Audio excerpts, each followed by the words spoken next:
there, but typically don't do a lot of lifting, moving, and it's anything that can yeah. So we're going to get started, and we're going to have smarter folks help us answer some of these questions, but we want to introduce our speaker of the day. Yes. Okay. Go ahead and read the bio. Yes. All right. Shari Whitaker is a seasoned IT executive with an impressive 35-year career, which includes a decade of serving her country in the Air Force. Woo! As a passionate leader, that's why I posed there. I knew the Air Force people would want to do something. As a passionate leader, Sharee has navigated diverse roles to include cloud governance, engineering, DevOps, FinOps, data center management, and beyond. Sharee's career journey is a testament to her commitment to excellence and brings a wealth of experience. Known for her expertise in building and leading high-performing teams, Sharee has played a vital and pivotal role in steering projects to success, setting and implementing strategic visions, and fostering an environment of innovation. Her mantra revolves around a love for building teams, growing individuals, and relishing the challenge of solving complex problems. In addition to her corporate leadership, Sharee wears multiple hats as the CEO of SP Whitaker Solutions, a women in tech coaching business dedicated to empowering and guiding aspiring women in the tech industry. As a dynamic duo, Sharee and her husband serve on the executive team at Legacy Center Church as family life pastors. She has a master's in project management leadership and a master's in communications technology networking. She's a certified life coach through Destiny Training Academy. I'm giving us props for that. And was awarded the 2023 Next Tech Award by the North Carolina Technology Association. Family is at the heart of the life with her loving husband, 4 children, 4 grandchildren, and their dog, Ziggy. In every role, Sharee brings a unique blend of expertise, passion, and genuine desire to make a positive impact. Prepare to be inspired as Sharee Whitaker takes the stage, weaving together decades of experience, leadership insights, and a commitment to fostering growth, both professionally and personally. So please stand on your feet as we welcome our keynote speaker, Shari Whitaker.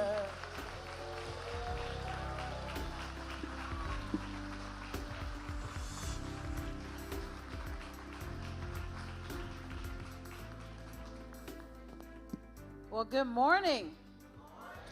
How is everyone?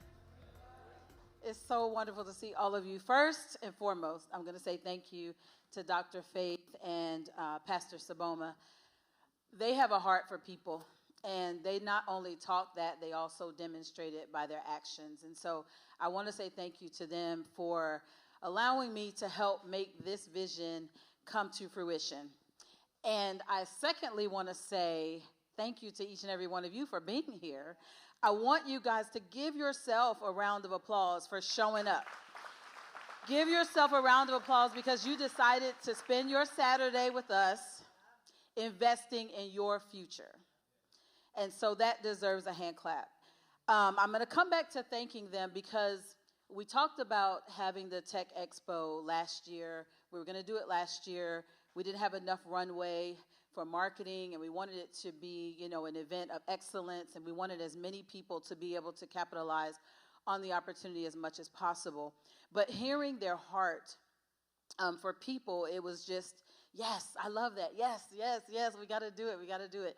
And so I'm just really excited that we're able to come here today and give you tools and resources to help you kind of navigate where you're going, whether you're someone who's thinking about tech, or someone who you're already in an industry and you're considering transitioning to tech, or maybe you're somebody you just came out, you're not quite sure if you're even interested in tech, but you said, let me go out and see what they're talking about. And so I'm very confident that when you leave here today, regardless of why you walk through those doors, you will leave with something deposited into your life that will change your life.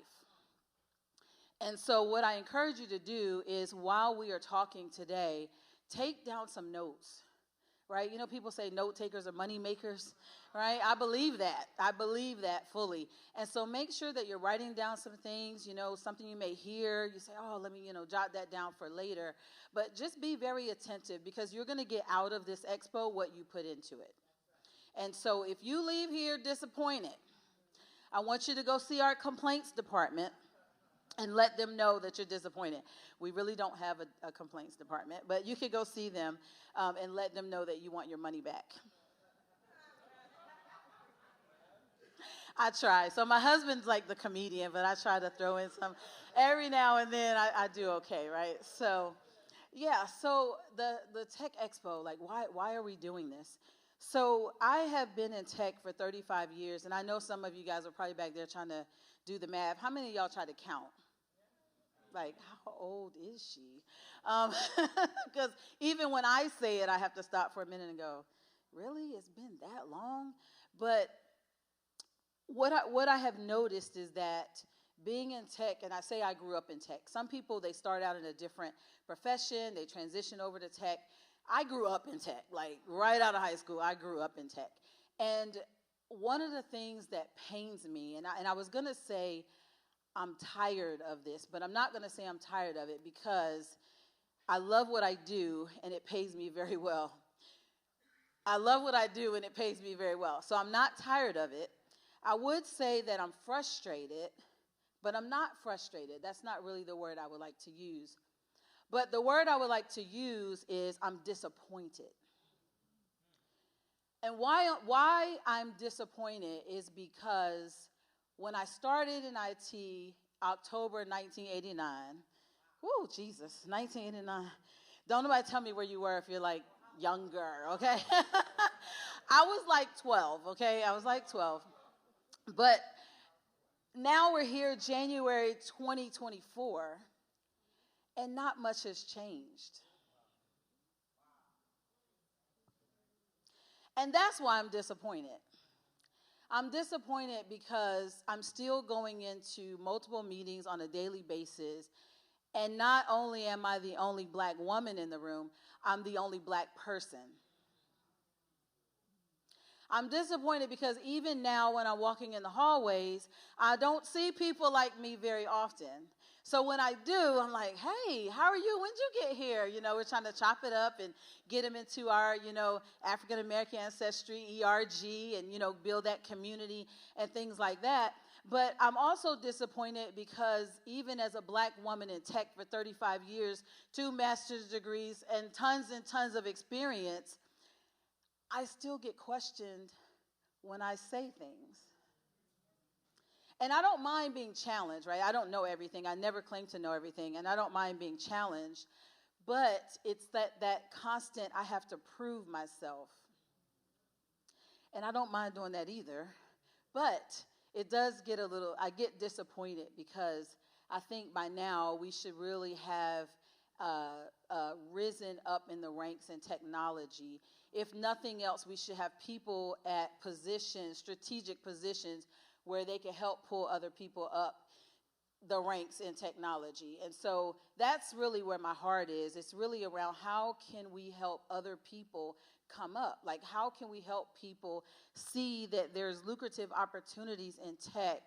And then when you get to those places of influences or those places where you are the decision maker, that you're looking around and you're tapping, you know, your friend over there. I was going to say a name and I was going to say Bobby, but that wouldn't be relevant. So, well, there may be some Bobbies, I don't know. But you're tapping, you know, you're looking out and you're reaching out. And so that's really where my heart is really there. And so I probably could have called this the good, the bad, and the ugly of tech.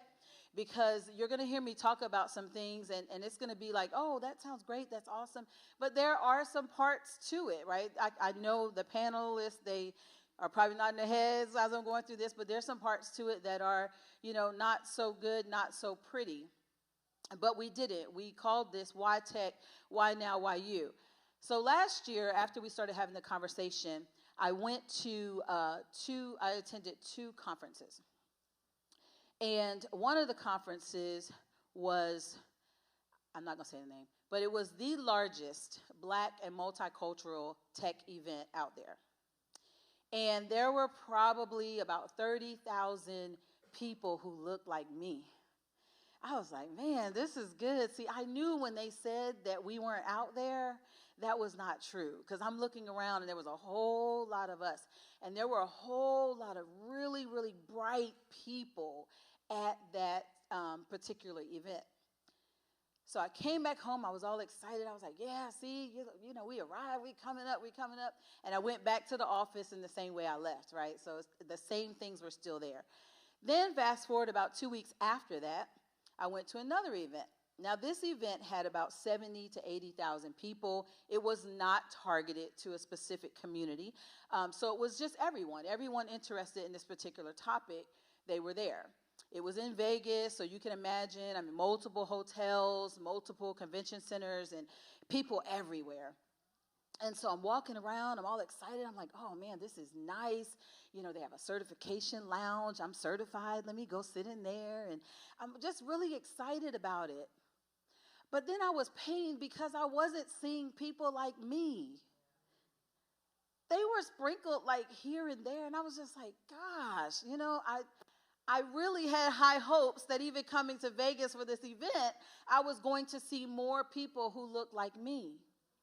And so when we got back from the trip, we were having one of our executive meetings and we were talking about the Tech Expo. And I just blurted out, like people weren't there. Like, why? Why aren't people choosing tech, right? Why aren't they doing it? And so before I knew it, I said, why tech? Why now? Why you? And so that's what we said the theme of this expo would be.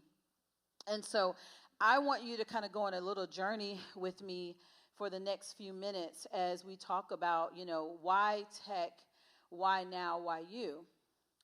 And so here's how we're going to flow today. So number one, we're going to look at why you should be in the technology industry, right? Why does it matter? Why should you pick this industry? Of all the industries out there, why should you pick this industry? Then we're going to look at why it's important now for you to be in a position of influence in this industry. And then the third point is going to be why you need to listen to this one, not only have a seat at the table, but be in a position to actually build the table. Because, see, that's where your true power is going to come, right? Just having a seat at the table, that's fine. But when you can put yourself in a position to actually build the table and create seats at the table for other people so that you're not the only one in the meeting, that's where you're going to have the true power. And then I'm going to have a call to action. So that's kind of how this is going to flow today. So I'm going to pause for 1 second because I have to shout out my husband and my children. Woo! And I usually do that in the beginning. But I do have to shout them out because, they have been on this 35-year journey with me, right? My husband's been with me for 30 years of the 35. And so they have been with me through this journey. He's heard me come home and the stories I tell and my my disappointments and all of that. But I thank them because in my 30-year career, when you heard them say I have 2 master's degrees, believe it or not, when I did my undergrad and both of my masters, I was pregnant. So then I said, I better stop having degrees, so I stopped having babies. But in all seriousness, right? Because I had him there with me and he knew that I was a person who felt like I have to check all the boxes if I want to continue to progress in this career, he was right there. So if that meant taking the kids to McDonald's to the playground while I work on my paper at 11:30 and then get an A, and he said, I'm going to tell your professor because you didn't work on this all week. You just sitting in like the last 30 minutes. And all of those kind of things, but he was there for me through those times, right? And so I'm telling you that because, one, to thank him and my children for their constant support. The other reason is because don't ever let anything stop you. There is nothing, absolutely nothing that can stop you from going where you want to go. And I was committed because I had an experience. So I left the military and I went to work. Actually supported the White House, and I supported Camp David, Wired Network at Camp David, one of my fun facts. And when I got out of the military, I had no idea my value. I didn't know what I was worth. I just knew that while I was in the military, I was working alongside people making 2-3 times the amount of money I was making, right? Because the military, you're set at a certain limit based on your rank. And I said, man, I'm over here risking my life, and these people are working beside me, civilians doing the same thing, making all this money. I was like, sign me up, let me get out. And so I did that, but I didn't know my worth. And so I trusted someone with that information or those answers, and I said, what am I worth? And I asked my manager, and he told me.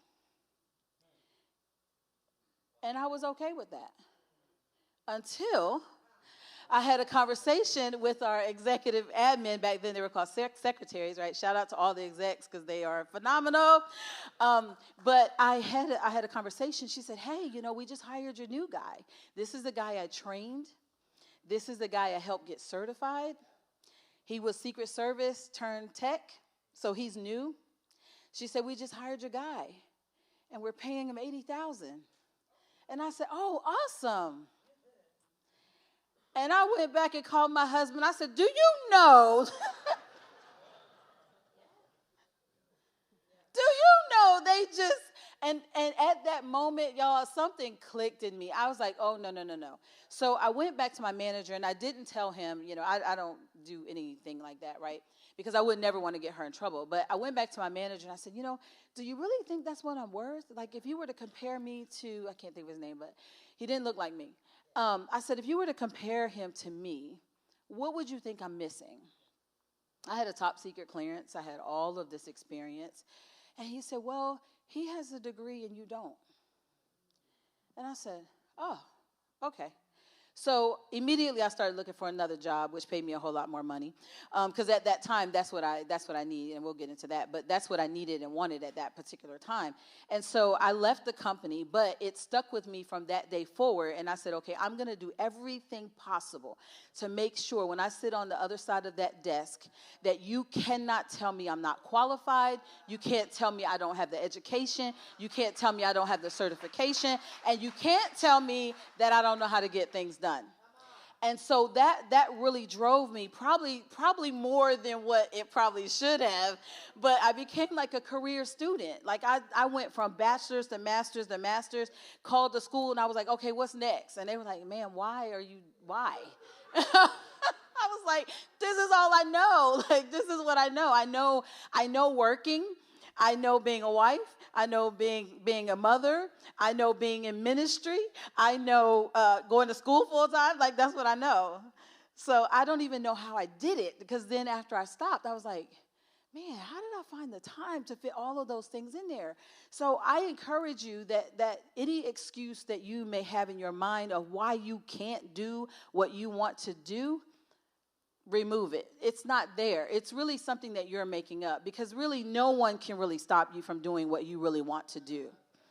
And so that's what we're going to talk a little bit more about today. But why tech? Let's go into why tech. All right, so CNN, they posted this news article early last year.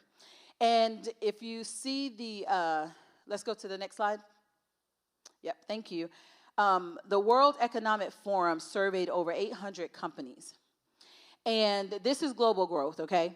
They said 83 million jobs would be eliminated by 2027. And I know you're probably like, well, why are you telling us to go into tech? And then 69 million jobs would be created by 2027. During that time, 44% of people will have to change their core skills. You hear that? So there's going to be a 14 million, this is what they're estimating, right? A 14 million gap or deficit in roles globally, tech roles globally. But during that time, people are going to have to change their skills.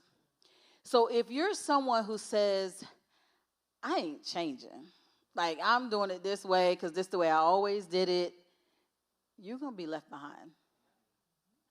You're going to be left behind. And so I wanted to kind of paint this picture because I know that we always say, you know, tech is growing, tech is growing, tech is growing. Tech is growing. However, there are roles that are being eliminated also in tech. So if you look at AI, you look at machine learning, I know everyone's heard about Gen AI. I know everybody's like at home chat, GPTing it up and all that kind of stuff, right? And it's fun and all that stuff. And so we've been more busy than ever starting the middle of last year because everyone wants to create products and be first to market, right? No one wants to be second. But you have to be careful with that because being first to market is being first to market, which could mean you could be the first one to find out, oops, right? So you have to be careful with that. But that technology is changing the landscape of the roles that are being opened and being eliminated. So I want to look at specifically North Carolina, right? Because all of you are here. I think I heard somebody when I was back there. North Virginia? Also, who's from Virginia? Awesome. Thank you for coming. That's awesome that you came this way. I love it. I love it. I love it. Would love to talk to you at some point, maybe on break. Awesome. So we're talking about North Carolina, the growth in North Carolina. So CompTIA, they do an annual workforce report, and so State of Tech Workforce. And it's the most comprehensive source of data on the size and scope of the U.S. technology industry and workforce. So they did this study March 23, okay? So this is fairly recent. In 2022, North Carolina tech employment grew by 2.8%. This added 7,851 net new tech jobs. 2023, they're forecasting a 3.3% increase. And this increase would add an additional net 9,700 roles, okay? So that's North Carolina, right? So that's some really good news. Let's clap for North Carolina because we're growing, right? So when you think about how do I position myself to be at the forefront of that, I want you to look at this next slide. Because we can't ignore the fact, right? If anybody is paying attention and watching the news, we can't ignore the fact that layoffs are still happening, and some of them are pretty massive. Now, we know if you're in, hiring and firing and all of that stuff and you're looking at P&L, sometimes it doesn't necessarily mean that a person necessarily was let go. It could just mean they decided to not fill a rec, right? So that kind of counts in that we laid off 1,500 people. It may not be people necessarily, but it could be roles eliminated. But you see what's happening. So a lot of people hired up during COVID. And I watched people, they were like, oh, I'm going to this company because they're going to pay me a whole lot of money, and I'm going to this company because they're going to pay me a whole lot of money. And I'm like, okay, but guess what? When they realize they're not making the revenue, guess where they're going to start? It's going to be travel, right? Travel freeze, trying to cut money, and then it's going to be people. And so some of that is what you're seeing now is all those companies hired up for COVID during the COVID times and paid these people astronomical salaries. I'm hoping they saved it or invested it or did something with it because now reality's setting in and going back to the pre-COVID time. And they're like, man, you want to pay me what? No, I'm paying you market value, right? And we're going to have some panelists kind of talk about that a little bit later. But I want you to pay attention that even though these companies, Microsoft, Wayfair, Meta, Amazon, right, they're laying people off. But I want you to pay attention to this slide because 9 out of the 10 fastest growing jobs are in tech.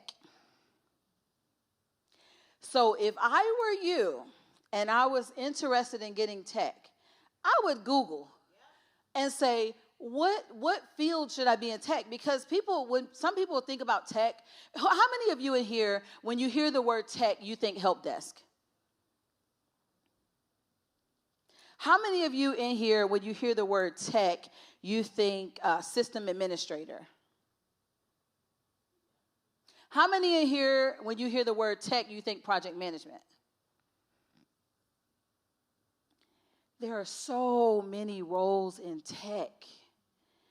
If you just tap into some of the fastest growing roles, learn as much as you can.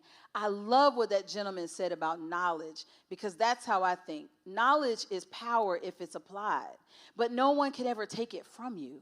No one can take what you know, right? So you start becoming a commodity in the industry, start to becoming someone who can solve problems, someone who can execute, timely execute, right? Then you make yourself very, very marketable. And so look at this list, and I hope you guys are writing some of this down if you're in the market or you're thinking about moving into tech. But 9 of the 10 roles are tech-related roles. Number 5 right there, fintech engineers. My husband was like, what's a fintech engineer? I'm like, baby, it's part of my job. It's part of my job. Because, see, what happened was people spent. And now they're going, whoa. We're spending $30 million in the cloud? Like, why are we spending $30 million in the cloud?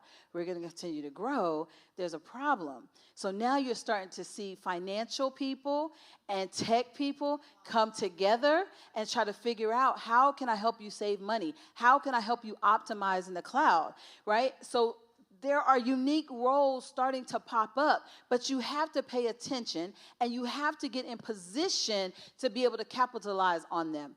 I would say probably a month or 2 ago, there weren't very many job descriptions. And I know because I'm looking to fill some of those positions, and I couldn't find job descriptions. And I'm like, I need to create a description. I want to do it the easy way. I'm going to go find somebody else who already created the job description, and I'm going to copy and tailor to mine.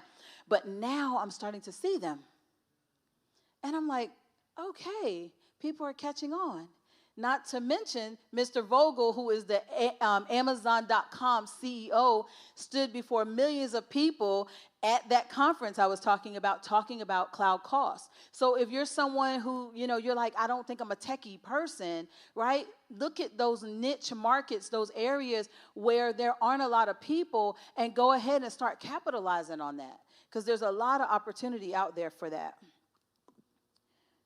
All right, so let me go to... sorry, my slide just moved all on me. All right, so let's go to the next slide. So another reason why tech is good, right? So I know everybody wants to be able to jump into tech and make $100K and 200K in 2 years, and they want to do all that and stuff. And I remember a time when I got out of the military, it was very lucrative that you could really literally write your own check at that point, right? That was like this whole nice bubble that got burst. But CompTIA, right, they did this survey, and they provided the information around the median. Now, this is North Carolina. The median salary for tech roles in North Carolina is $98K, a little over $98K. Now, what you have to remember, that's the middle, right? So there's a low end to that, and there's a high end to that. But $98.6K is the median salary in North Carolina. How many of y'all would like to have $98.6K? Right, I see a lot of hands up, right? So how do you do that? You tap into those markets that are paying. You tap into those markets where there's not thousands and thousands of people trying to get the same job, right? So you find that, and it's easy to find that information. People ask me questions all the time, and I never mind answering questions, but I'm telling you, a nice little Google search will tell you a whole lot of stuff. A whole lot of stuff. And so tech is still one of those areas where they offer some of the most competitive salaries. Now, I want to caution you that you can't be someone that says, I want to do tech. I know someone like this personally. They said, they met me and they said, oh, I want to do tech. I went to school to be a teacher. I want to do tech. I'm going to do tech. I said, okay, here's what you need to do, blah, blah, blah. They got into tech, and then they said, I have to learn a lot. And I have to study. Do you have to study? Yes. Do you have to stay on top of what's happening? Yes. So you can't be someone, I'm not going to use the L word, but you have to show up. right? So you have to make those investments, staying on top of what's happening in the industry, what's happening in your role. Like, you have to stay on top of that stuff. And so if you're somebody thinking about it and you want to start hitting those 6 figures, you have to really be able to stay on top of what's happening in the industry and be someone who can deliver. And when I say that, I'm talking to those people who, will say, well, give me a referral. I love everybody. I do. But I will not make a referral unless I know that it's someone who is solid, because your name is your name in this industry. No matter how big it is, it's really small. It's really small. And so make sure that when you're asking someone to do that, that's just a little nugget. If you're asking someone to do that, make sure that your work ethic speaks up to par. Let me say it that way. So that 98,000.6K is actually 151% higher than other states. So you're in the right place. Maybe you need to move to North Carolina, but you're in the right place. No, Virginia's good too. But you're in the right place. But we're not capitalizing on it, right? And so I'm going to share just a few other reasons why technology. Why technology? Well, innovation, right? We all know tech is moving super, super fast. It's the driving force behind innovation. And so being able to bring diverse perspectives, you hear me talk a lot about diversity because I think it's important. Because if you only have certain people, I don't want to say certain because that sounds bad. If you only have a specific set of people at the table, you're only getting specific perspectives. So the more you bring diversity to the table, you're able to get different perspectives. And so that's why it's important for you to choose technology, because you can help drive some of the innovation that's happening by bringing your different perspectives. Diverse career paths. I talked about this a minute ago. There are so many roles out there, and I think people just limit themselves to the ones they hear all the time, but there's something to be said about a unicorn. There's something to be said about that. When I took the position at my current company, May will be 10 years, and I can't even believe I'm saying that because I don't usually stay anywhere longer than 3 years. But when I took that position, I was called about that position. I had a friend, she said, hey, I'm at this company, we need you over here. I'm like, I don't know. She called me again. She was, we need you over here. And I'm like, why do you need me over there? Well, at that particular time, there weren't many people who knew how to manage data centers and do development operations. You either had people who do data center, but they didn't know the development operations. Well, I knew both of those. And so I became a unicorn at that time. There's many of us out there now. But at that time, I became a unicorn, and I capitalized on it. I was like, okay, I'm coming. So diverse career paths, again, find those paths that align with your interests, what you like to do, all of those kind of things, because they are out there. And then entrepreneur opportunities, right? People don't think about this when they think about tech, but there's so many startups out there. And a lot of those startups happen from people who are in tech. They were looking to solve a problem, and that's what they used tech to solve the problem. So if you are somebody, because I hear this too, especially from the young people, I don't want to work for nobody. I want to do my own thing, right? I know I have young people in my house that need to figure it out too. But I will say that you can start your own business. It doesn't mean that you go into tech and you have to work for someone else. If you have that entrepreneurship, right, and there's something that has to be said about that, because you have to be organized, disciplined, all of those things, right, and do the things that aren't always seen, and those things that aren't always pretty. But if you get into tech and you want to start your own thing, you can do that. And so don't think, because, I love what Dr. Faith was saying about the creatives, right? Because don't think that because you want to be able to create, that you can't do that in tech and then go start your own business. All you have to do is solve a problem. I ride in my car sometime and I'm like, Lord, can you tell me what problem I can solve? What problem can I solve? Because when you see things come out, how many of you have seen something come out and you go, man, I was thinking about that, like, right? And so it's like, man, why didn't I think about that? Or it's something you thought about, but you didn't move forward with it, and now somebody else did, and you're like, man, I had the answer to that. So think of those problems that you could solve if you're somebody who's very, entrepreneur, and maybe you can also connect with other people, do partnerships, and things like that. But getting into tech gives you that entrepreneurship opportunity. If you're someone who loves to solve problems, if you're someone who's very analytical, that is what attracted me to tech. Tech was not my first choice, believe it or not, when I was 12. When I was going to be a baby doctor. I was going to be a pediatrician. And then I realized how long it took to go to school, and I told my mom, I said, well, no, I think I'm going to be a pediatric nurse. Because when you're that age, you don't really have a concept of time. And so that's what I was going to do. And then because my dad was in the military, we moved around so much, I didn't build those relationships with counselors. And so I found myself in a situation where I didn't have money to go to school. I had been accepted, but I didn't know all of those opportunities, hello, young people, that are available that says anybody can go to school. Anybody can go to school. Money is not a deterrent for being able to go to school.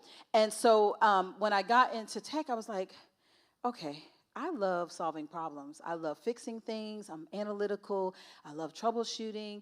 And I just fed off of that. So think about those things that you like to do. If you're somebody who likes to solve problems, if you're somebody who is great at troubleshooting, even if you don't know the answer, you may know the start of the answer. Those are people like that. So I'm going to go over to why now, right? And I'm going to say this because when I was doing this deck, and also when I was creating the website for my business, I would type in Black professional people. Or I would type in Black women, Black men. And the results are startling because I would see a few, but then I would see other races in there with the pictures. I'm like, but that's not what I asked you to bring me back, right? So I want you to pay attention to that because there's not enough of us showing up when the technology is being developed that our AI doesn't realize, oh, there are really Black Black professional people out there. I need more pictures of that. And so this picture right here, I did this picture on purpose. I didn't put a picture with all, Black people or African-American people in it because I want to prove a point. It was really hard-pressed to find them. But as the tech industry continues to evolve, the positive changes stemming from a commitment to diversity and inclusion are not only enhancing business outcomes, but also contributing to a more vibrant, innovative, and equitable sector. So the recognition of diversity as a strategic advantage for companies is starting to really shape the industry's, the landscape of the industry for the better. So how many of you think you want to be part of that reshaping?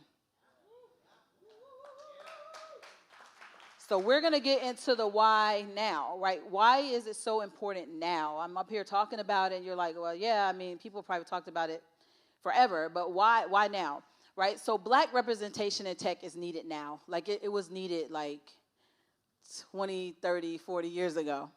But it's needed now because, see, what we do now is going to determine what happens in the future. So when our children and our grandchildren are sitting there creating a deck and they go, can you show me Black professional people, more of them should come up because more of the people were sitting at the table to help make those decisions. And so I'm quickly going to go into some of the why now.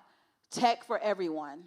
I was reading an article where a young lady, there was some virtual software that scans your face, virtual recognition software. And she was going to a skating rink. She got to the skating rink and they would not let her in because they said her face, she was someone who had gotten in trouble before that they had banned from the place.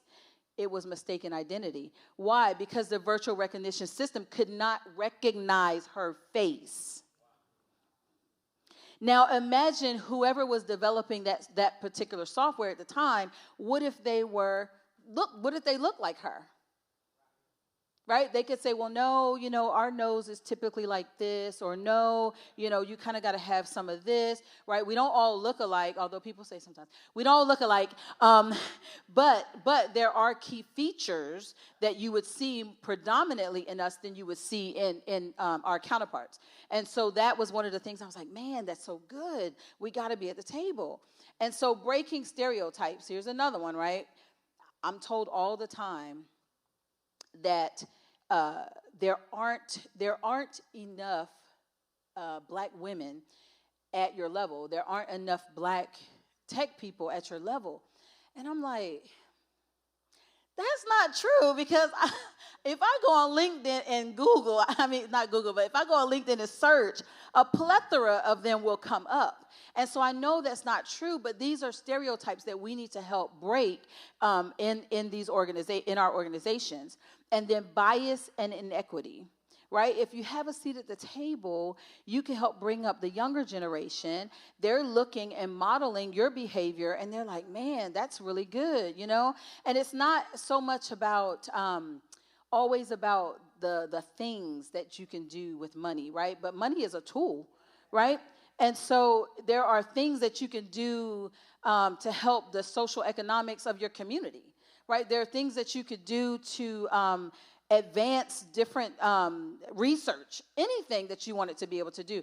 But if the young people don't see people who look like them, I remember going somewhere and this young girl, because I do go and talk to different groups and things like that, do mentoring and stuff, and I just saw her face. She was amazed. She's like, she's black. She looked like me.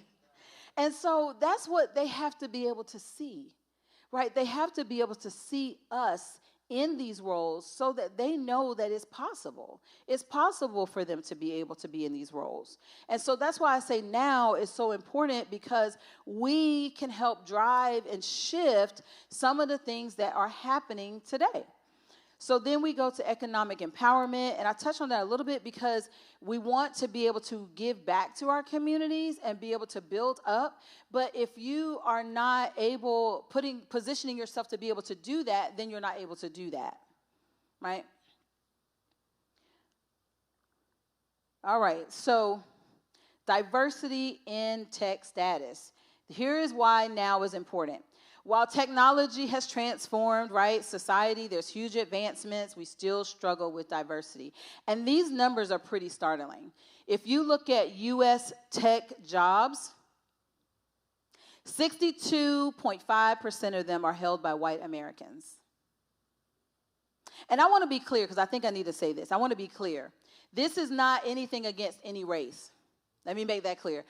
I served my country. My dad served our country. When I was growing up, I was always in environments where it was multicultural. I've been to other countries, lived in other countries. I love all people, have no problem with it. But I know I live a daily life of disappointment where we're not showing up. And so when people start to see the numbers, it kind of wakes them up and go, man, I didn't know it was like that. So this is more educating you on the reality of what's happening. And so 62.5 are white American. When we go over all the way to the right, 7%. 7% are black Americans, U.S. tech jobs. There's only been a 1% increase since between 2014 and 2021. 1%.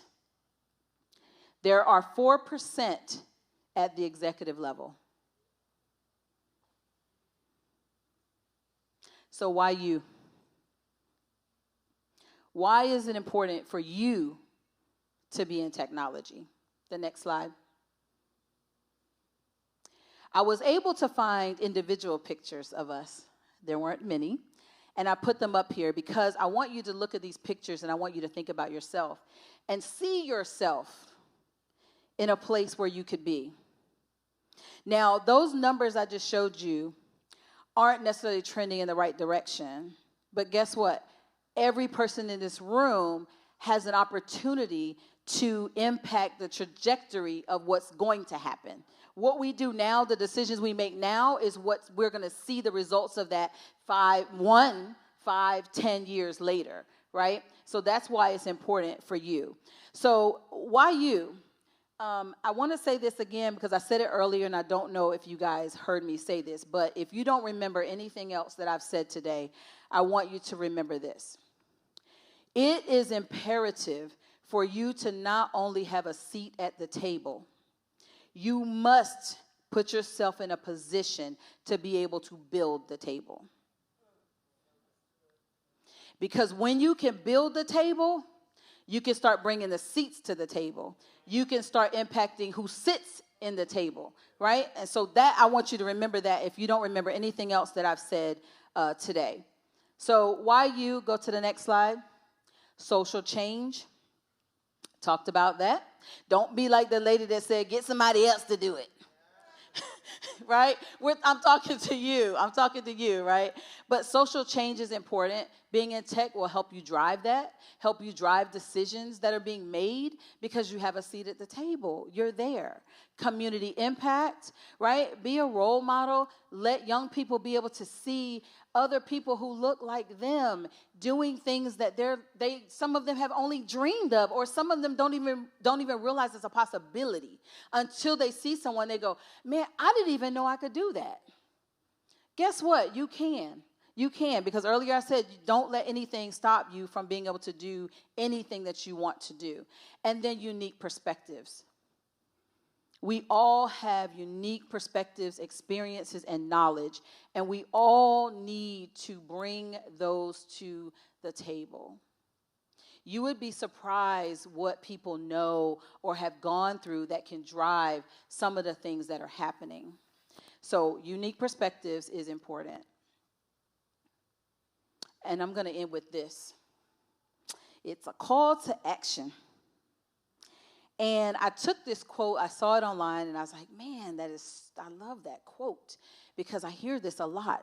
So Kurika said, the problem with the lack of black professionals in tech is not due to a general underqualification of applicants, but rather the lack of opportunity, contacts, and role models within the industry, and an unwillingness from those higher up in the food chain to allow and account for diversity.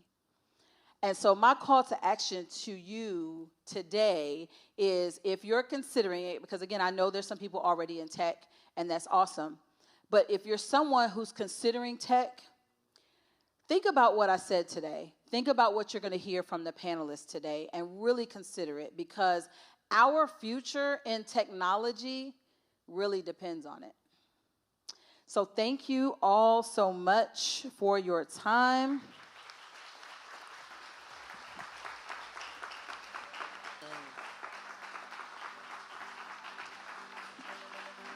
Amazing, amazing.